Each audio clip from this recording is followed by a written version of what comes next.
윤정은 시아버지 집 앞에서 한참을 서 있었다. 가을이 저물어가는 오후. 낙엽은 바람에 쓸려 발목에 부딪히고 있었다. 손에 들고 온 과일 봉지가 점점 무거워졌다. 그녀는 여러 번 초인종을 눌렀지만 안에서는 아무 대답이 없었다. 한참을 기다린 끝에 드르륵 소리가 나며 문이 조금 열렸다. 간병인 최영숙이 얼굴을 내밀었다. 오늘은 안 됩니다. 어르신 많이 피곤하세요. 짧고 단호한 목소리였다. 윤정은 웃으며 말했다. 잠깐만 얼굴이라도 보고 가려고요. 과일도 사왔는데요. 하지만 영숙은 미동도 하지 않았다. 정말 안 됩니다. 어제 밤새 기침을 하셔서 힘드셨어요.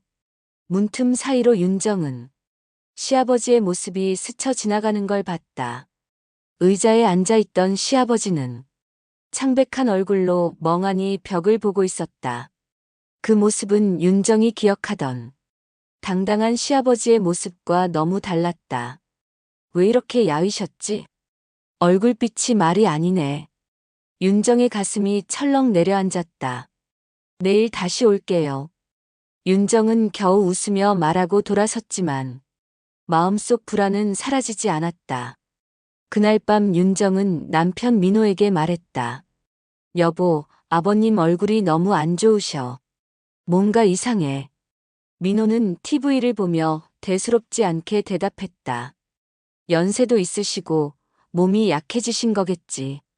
윤정은 고개를 저었다. 그게 아니야. 무슨 말을 하려고 해도 간병인이 계속 막아. 아버님이 하고 싶은 말도 못하는 것 같았어. 민호는 짜증 섞인 한숨을 내쉬었다. 당신은 늘 뭔가 의심부터 해. 그 여사님 덕분에 아버지도 24시간 케어받고 우리도 신경 덜 쓰고 편하게 있는 거잖아. 윤정은 말없이 휴대폰을 켰다. 며칠 전부터 수상하게 빠져나가는 시아버지의 통장 내역이 눈에 들어왔다.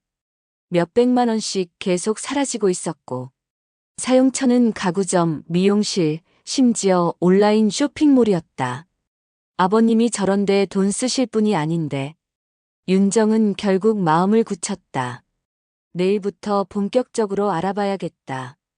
다음 날 아침 윤정은 아이들을 학교에 보내고 곧장 시아버지 집 근처로 향했다. 아파트 경비실과 경로당에 들러 이웃 주민들의 이야기를 들었다. 간병인? 아, 그분이요. 매일 저녁 외식하시던데. 아주 비싼 차도 타고 다니고. 윤정은 속으로 이를 악물었다. 시아버지가 갑자기 쓰러져서 병원에 실려갔을 때 간병인을 구하자는 건 남편 민호의 제안이었다. 우리가 직접 모실 수도 없고 나나 당신이나 회사나 애들 때문에 시간이 늘 있는 것도 아니고 누군가 상주하면서 돌보는 게 좋지 않겠어? 당시 윤정도 동의했다. 하지만 지금은 그 선택이 후회됐다. 그날 오후 윤정은 시아버지 집 근처 카페에서 간병인이 외출하기를 기다렸다. 1시간쯤 지나자 영숙이 나오며 휴대폰으로 누군가와 통화했다. 응, 이번 달에도 잘 들어왔어. 조금만 더 모으면 우리도 이 집 같은 아파트 하나 살 수 있을 거야. 윤정은 커피잔을 쥔 손에 힘이 들어갔다. 뭐라고? 우리 돈으로 집을 산다고? 그녀는 심장이 요동치는 걸 느끼며 가방에서 작은 수첩을 꺼냈다. 메모를 적었다. 오늘부터 최영숙 조사 시작. 윤정은 이틀째 이전 시아버지 회사 문서 보관함을 뒤지고 있었다. 며칠 밤을 설쳤지만 포기할 수 없었다. 낡은 문서를 뒤적이던 손끝에 한 장의 인사 기록이 걸렸다. 박준호 생산팀 사원, 2003년 퇴사 산재 사고. 윤정은 손가락이 떨렸다. 기록을 자세히 보니 부인 이름이 적혀 있었다. 최영숙 생산팀 사원, 2000년 퇴사 출산, 남편 박준호 생산팀. 윤정은 그 순간 머릿속에 퍼즐이 맞춰지는 듯한 기분을 느꼈다. 그래서 이 집에 들어온 거구나. 집으로 돌아오는 버스 안 윤정은 오래전 시아버지와의 첫 만남을 떠올렸다. 당시 시아버지는 회사 대표였고 언제나 강인하고 단호했다. 우리 집안 사람은 약해 빠진 소리 안 한다. 그 말은 가족의 좌우명처럼 여겨졌다. 하지만 그 단호함이 누군가에겐 잔인함이었을지도 몰랐다. 사고로 장애를 입은 직원을 회사가 더 이상 책임질 수 없다며 내쫓았던 것. 그리고 그 직원이 집으로 돌아와 아내와 함께 세상을 원망하며 살았을 날들. 윤정은 창밖을 바라보았다. 어둑한 가을 하늘 아래. 버스 창문에 비친 자신의 얼굴이 낯설었다. 나도 그 사람 입장이었으면 복수하고 싶었을까? 다음 날 윤정은 회사에 다니는 친구에게 부탁해 추가 자료를 확보했다. 윤정아, 이거 보니까 당시 보상금이 제대로 안 나간 것 같아. 회사 재정이 안 좋아서 산재 보상금을 최소한으로 주고 끝낸 모양이야. 윤정은 한참 말이 없었다. 친구는 걱정스러운 얼굴로 물었다. 너 이거 남편한테 말할 거야? 윤정은 고개를 끄덕였다. 응. 민호 씨가 알아야 해. 아버님이 뭘 잘못했는지도, 지금 무슨 일이 벌어지고 있는지도. 그날 저녁 윤정은 남편 민호에게 조심스레 말했다. 여보, 나 오늘 아버님 간병하시는 여사님 남편에 대해 알게 됐어. 민호는 숟가락을 내려놓았다. 그분 일을 왜 당신이 파헤쳐? 윤정은 속으로 분노가 차올랐지만 꾹 참았다. 여사님 남편이 아버님 회사에서 사고로 크게 다친 분이래. 그런데 보상도 못 받고 쫓겨났대. 민호는 한동안 말이 없었다. 그건 회사 사정도 있었겠지. 사정?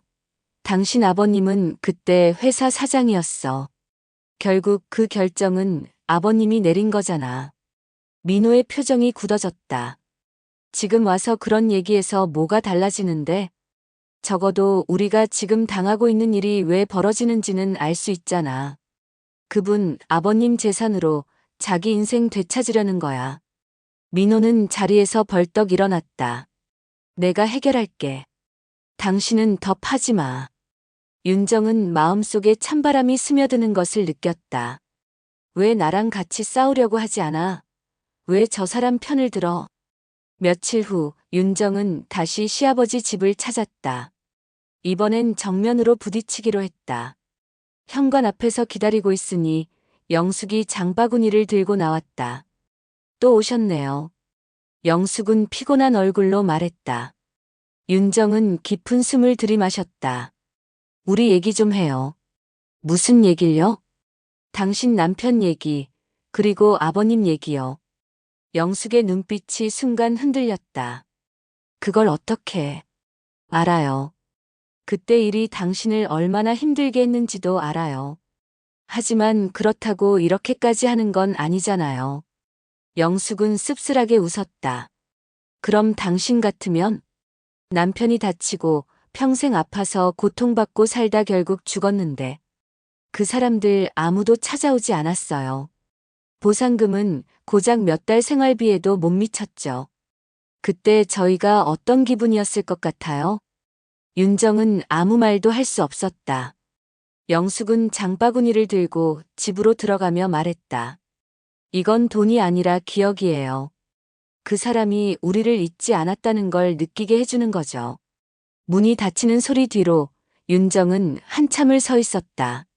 머릿속이 복잡했다. 영숙의 말이 틀린 건 아니었다. 하지만 가족을 지키려면 무언가 해야 했다. 그날 밤 윤정은 쉽게 잠에 들지 못했다. 민호는 여전히 시큰둥했다. 당신 요즘 너무 예민해. 아버지 괜찮으실 거야. 윤정은 이불 속에서 조용히 눈물을 훔쳤다. 괜찮다고. 아무것도 안 하면 더 망가질 거야, 우리 가족도. 그녀는 결심했다. 내일은 아버님 앞에서 직접 이 모든 사실을 이야기하리라. 그리고 민호가 무슨 선택을 하는지 끝까지 지켜보리라. 윤정은 그날 새벽까지 잠을 이루지 못했다. 영숙의 말이 머릿속을 떠나지 않았다. 이건 돈이 아니라 기억이에요. 그 말은 윤정의 귓가에서 계속 울렸다. 하지만 동시에 마음 한켠에서 분노가 치밀어 올랐다. 기억은 기억이지. 아버님 돈을 마음대로 쓰는 건 도둑질이야. 다음 날 윤정은 일부러 평소보다 더 일찍 시아버지 집을 찾았다. 문을 두드리자 영숙이 문을 열었다. 또 오셨네요. 차가운 눈빛이었다. 윤정은 이번엔 물러서지 않았다. 네, 아버님 뵙고 가려고요. 어제도 말씀드렸지만 어르신이 피곤하셔서. 윤정은 한 발 앞으로 다가섰다. 피곤하신 건 알아요. 그런데 며느리가 아버님 얼굴 뵙겠다는데 계속 막으시는 건 좀 이상하지 않아요? 영숙은 잠시 눈을 내리깔았다가 조용히 문을 닫았다. 그러자 윤정이 손으로 문을 막았다.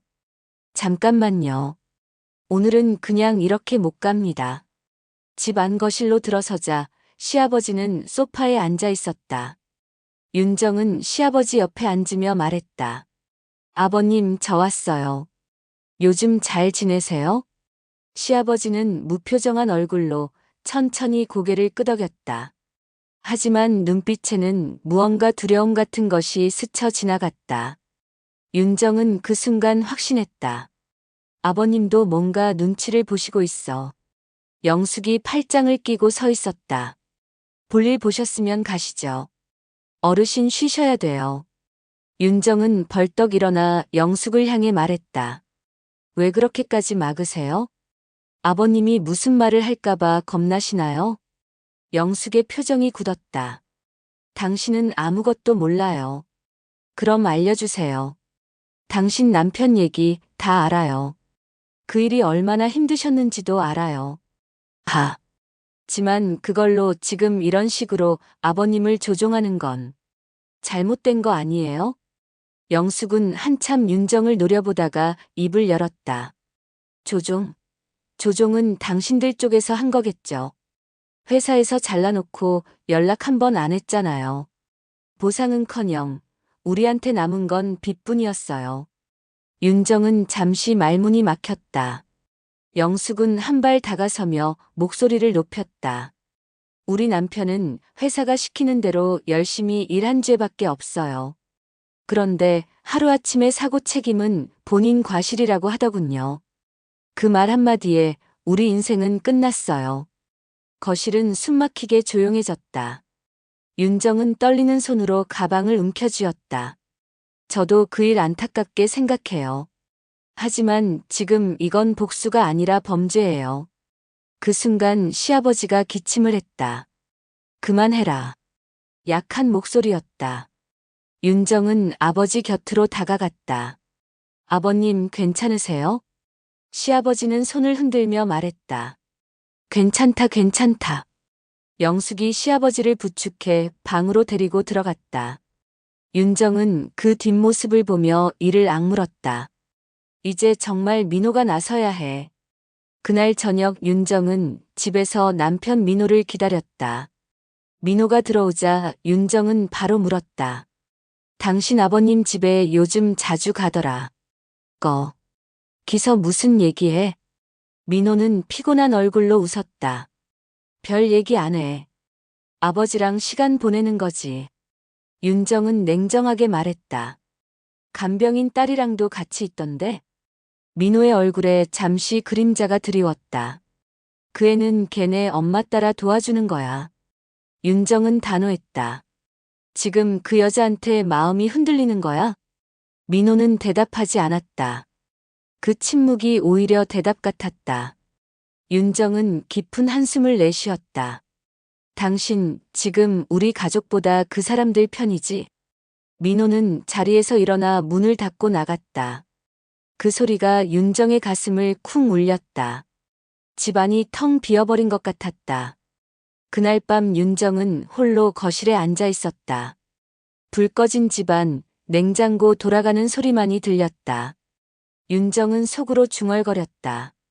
내가 지켜야지. 이대로 당할 순 없어.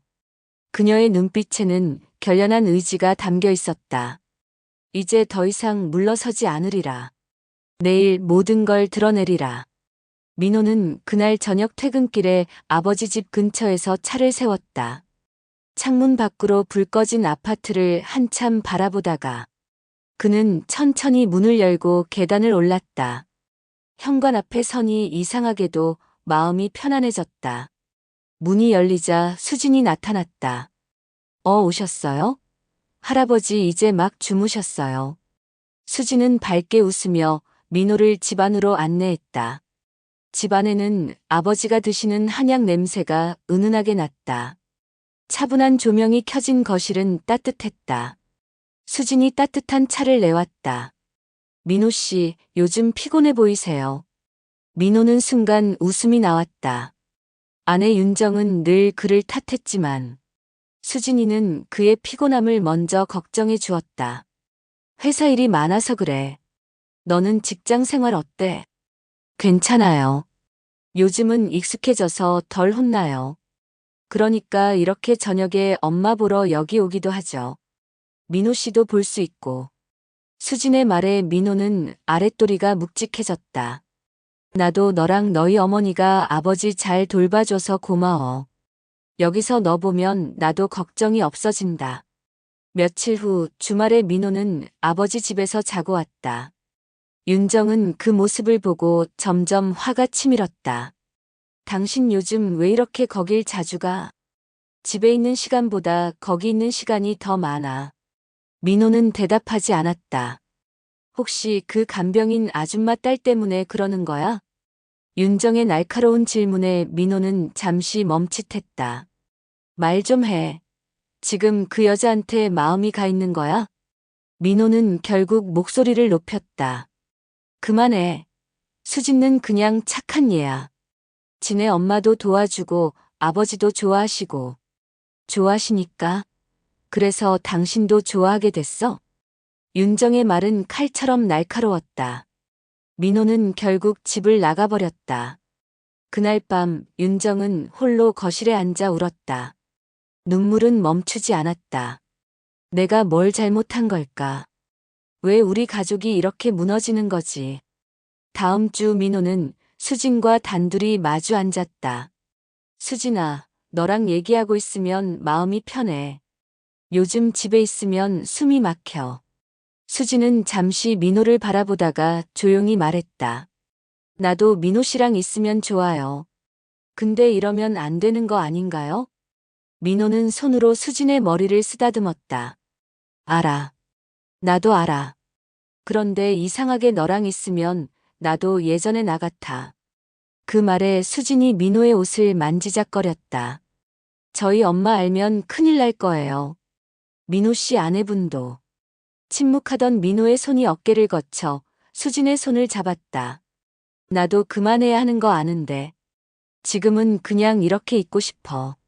수진은 손을 빼지 않았다. 거실 시계가 똑딱똑딱 소리를 냈다. 둘 사이는 침묵으로 가득 찼지만 그 침묵이 오히려 위험했다. 며칠 후 윤정은 우연히 두 사람을 함께 있는 것을 보았다. 아파트 앞 벤치에서 수진이 민호의 목도리를 매주고 있었다. 윤정은 숨이 막혀 도망치듯 그 자리를 떠났다. 집으로 돌아온 윤정은 민호를 기다렸다. 민호가 들어서자 윤정은 차갑게 말했다. 오늘 내가 뭘 봤는지 알아? 당신 수진이랑 같이 있었지? 민호는 당황한 얼굴로 변명하려 했다. 그건 그냥. 목도리 매주는 게 그냥이야? 당신 제정신이야? 민호는 한숨을 내쉬었다. 윤정아, 너는 항상 의심부터 해. 나 숨 좀 쉬게 해줄 순 없어? 숨? 지금 당신이 숨 쉬고 있는 곳은 우리 집이 아니잖아. 그 여자 옆이잖아. 윤정의 목소리가 터져 나왔다. 아버님 문제로도 머리 아픈데. 이제 당신까지 도대체 왜 이러는 거야? 민호는 더는 대꾸하지 않고 방으로 들어가 문을 닫았다. 윤정은 주저앉아 울었다. 거실 불빛 아래 그녀의 그림자가 길게 늘어졌다. 다음 날 윤정은 결심했다. 이제 내가 직접 아버님께 말해야 해. 이대로 두면 다 무너져. 그녀는 메모장을 챙기고 사진으로 증거를 남기기 위해 휴대폰을 준비했다. 시아버지 집 앞에서 그녀는 마지막으로 속으로 되뇌었다. 오늘 끝을 보자. 거실은 싸늘했다. 윤정은 의자에 앉아 민호를 기다리고 있었다. 벽시계 초침 소리가 유난히 크게 들렸다. 밤 10시 현관문이 열렸다. 민호가 피곤한 얼굴로 들어왔다. 하지만 윤정은 더 이상 참지 않았다. 오늘도 거기 있었어? 민호는 코트를 벗으며 대답하지 않았다. 윤정은 목소리를 높였다. 대답해. 아버님 집에 있었냐고 물었잖아. 민호는 천천히 고개를 끄덕였다. 아버지가 나 찾으셔서 갔어. 아버님이 찾으셔서? 아니면 그 여자가 보고 싶어서? 민호는 그 말에 얼굴이 굳어졌다. 윤정아, 그만해. 내가 뭘 본 건지 모르겠지만 그 애는 잘못한 거 없어. 윤정은 냉소했다. 잘못한 거 없어? 목도리 매주는 게 잘못이 아니라고. 당신 눈빛 봤어? 이미 거기서 마음 다 준 거 알아. 민호는 결국 폭발했다. 그래, 인정할게. 나 요즘 집에 있으면 답답해 죽겠어. 너는 하루 종일 의심하고 나한테 따지고 숨 쉴 틈을 안 줘. 그런데 그 애랑 있으면 그냥 마음이 편해져. 윤정은 가슴이 쿵 하고 내려앉았다. 그래서 편하면 다야? 아버님도 지금 그 집 사람한테 휘둘리고 있는데 당신까지 거기 빠져들면 우리 가족은 뭐가 돼? 민호는 잠시 말없이 서 있다가 한숨을 내쉬었다. 난 아버지가 행복했으면 좋겠어. 그분이랑 있으면 아버지가 웃으시거든. 윤정은 눈물이 솟구쳤다. 그 웃음이 진짜 웃음일까? 아니면 죄책감 때문에 뭐든 다 들어주는 웃음일까? 윤정은 자리에서 일어나 말했다. 당신이 아버님 편 들 거면 됐어. 나 혼자라도 이 일 끝낼 거야. 민호는 윤정의 팔을 붙잡았다. 경찰에 신고라도 하게. 그렇게까지 할 거야? 그래. 우리 가족 지키려면 그래야겠어. 민호는 잠시 말을 잇지 못했다. 윤정아, 우리 이렇게까지 해야 돼? 윤정은 단호했다. 우린 이미 이렇게까지 왔어. 그날 밤 윤정은 한참을 거실에서 울었다. 사진첩을 꺼내 결혼식 사진, 아이들 어릴 때 사진을 넘겼다. 이렇게 행복했던 적이 있었는데. 그녀는 눈물을 닦고 휴대폰을 꺼냈다. 갤러리에는 며칠 전 찍은 영숙과 수진 사진이 있었다. 시아버지의 집 앞에서 웃으며 나오는 모습, 쇼핑백을 잔뜩 들고 있는 모습. 윤정은 그 사진들을 한 폴더에 모아 저장했다. 내일 아버님께 보여드려야겠어. 다음 날 아침 윤정은 남편과 눈도 마주치지 않고 아이들을 등교시켰다. 민호는 말없이 집을 나갔다. 문이 닫히자 윤정은 깊은 숨을 내쉬었다. 오늘이 마지막이다. 오늘 모든 걸 끝낸다. 시아버지 집에 도착했을 때 영숙은 놀란 얼굴로 그녀를 맞았다. 왜 또? 아버님께 드릴 말씀이 있어요. 윤정은 밀고 들어갔다. 거실에서 시아버지가 앉아 있었다. 윤정은 눈물을 참고 휴대폰을 꺼냈다. 아버님, 이거 좀 보세요. 이게 지난 2달 동안 빠져나간 돈 내역이에요. 이 사람들 아버님 돈 다 빼돌리고 있어요. 시아버지의 얼굴이 굳어졌다. 영숙은 당황한 표정으로 윤정을 막으려 했다. 그건 어르신이 원하셔서. 정말 원하셔서요? 아니면 죄책감 때문에 다 허락하신 거예요? 윤정은 눈물이 터졌다. 아버님, 제발 이제 그만하세요. 우리 가족이 다 무너져요. 거실은 정적에 휩싸였다. 시아버지는 손을 떨며 휴대폰을 내려놓았다. 내가 잘못했구나. 그때 그 일을 외면하지 말았어야 했는데. 영숙의 눈에도 눈물이 맺혔다. 저는 복수하려고 온 게 아니에요.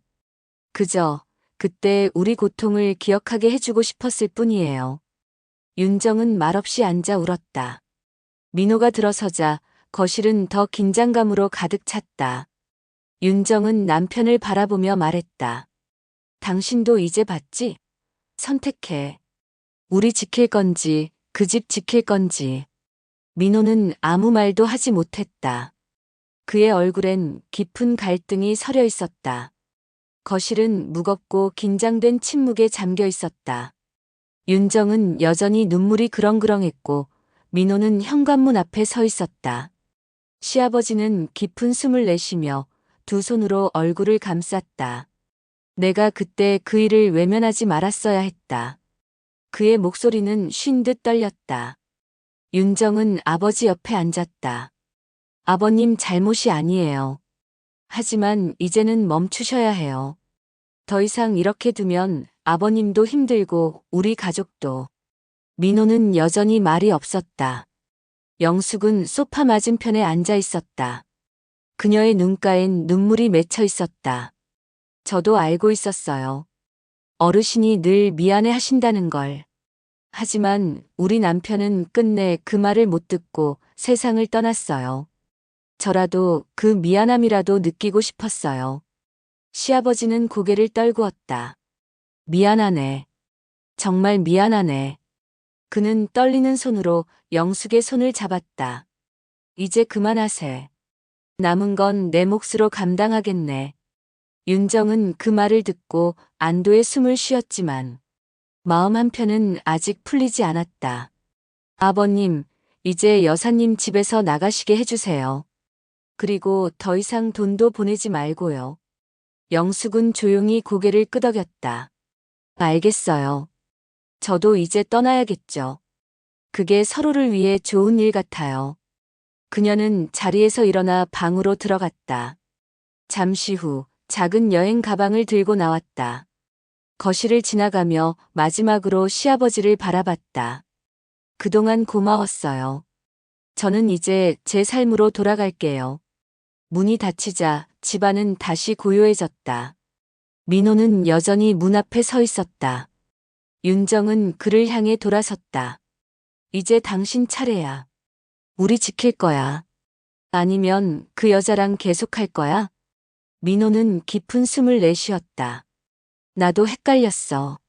수진이 옆에 있으면 내가 다시 젊어진 것 같았고, 책임감 같은 것도 잊을 수 있었어.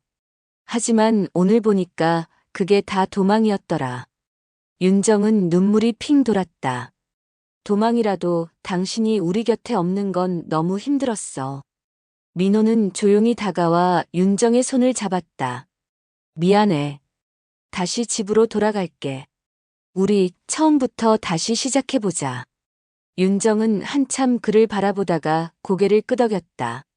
다시 시작하려면 우리 솔직해져야 해. 당신 마음이 정말 끝난 거 맞아? 민호는 단호히 말했다. 맞아. 이제 끝냈어.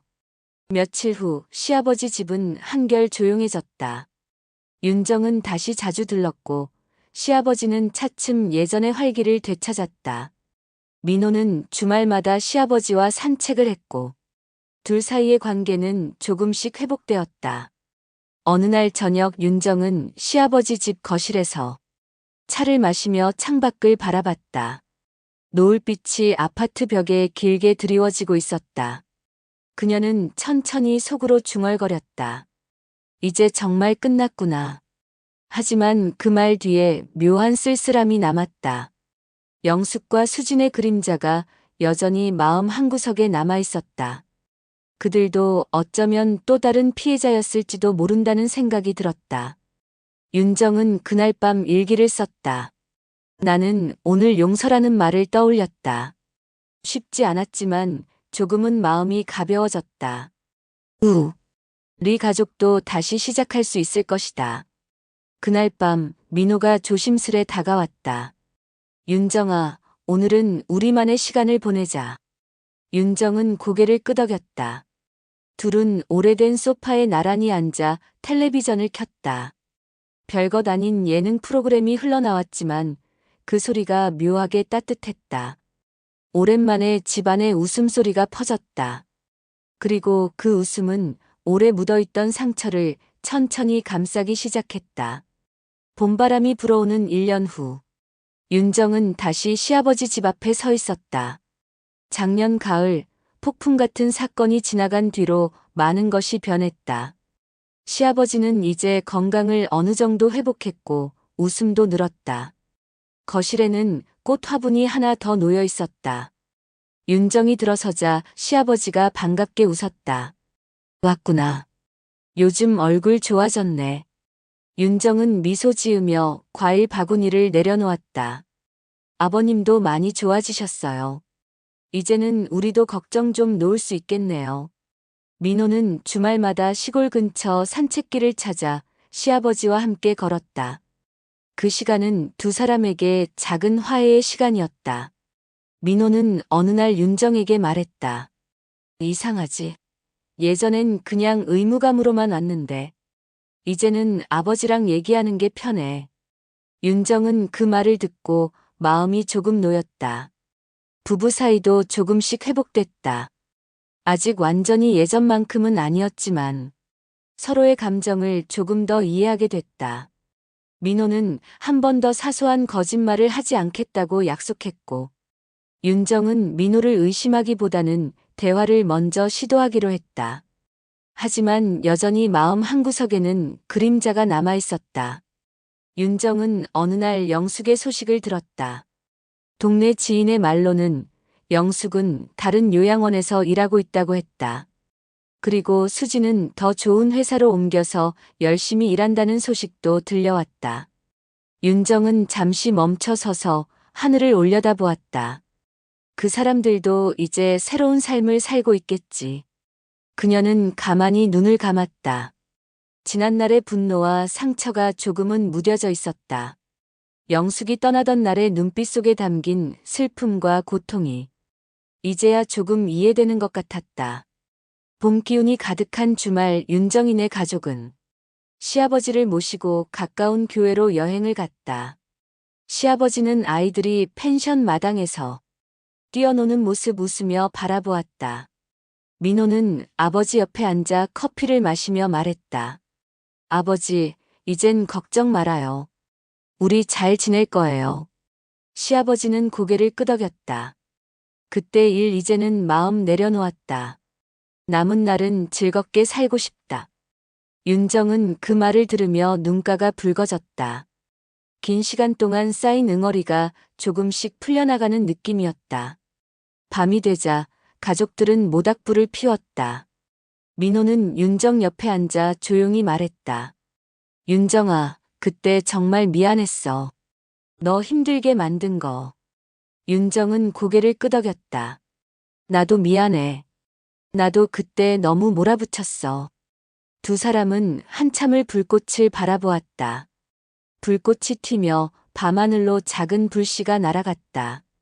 마치 지난 시간 동안 타오른 분노와 슬픔이 조금씩 사라지고 새로운 불씨로 변하는 듯 했다. 며칠 뒤 윤정은 일기를 썼다. 1년 전 우리는 서로를 잃어버릴 뻔했다. 하지만 그 과정을 지나면서 우리는 서로를 조금 더 이해하게 되었다. 아버님은 과거의 그림자에서 벗어나셨고 나도 누군가를 미워하는 데 썼던 마음을 내려놓았다. 이제는 나 자신을 위해 살고 싶다. 우리 가족을 지키기 위해서가 아니라 우리 가족과 행복하기 위해서. 윤정은 펜을 내려놓고 창밖을 바라봤다. 벚꽃이 흩날리고 있었다. 그녀는 살며시 미소 지었다. 그리고 속으로 말했다. 이제 진짜 새로운 시작이야. 그날 밤 윤정은 아이들 방에서 들려오는 웃음소리에 미소 지었다. 민호가 다가와 어깨에 손을 얹었다. 오늘 밤 별 보러 나갈래? 윤정은 잠시 망설이다가 고개를 끄덕였다.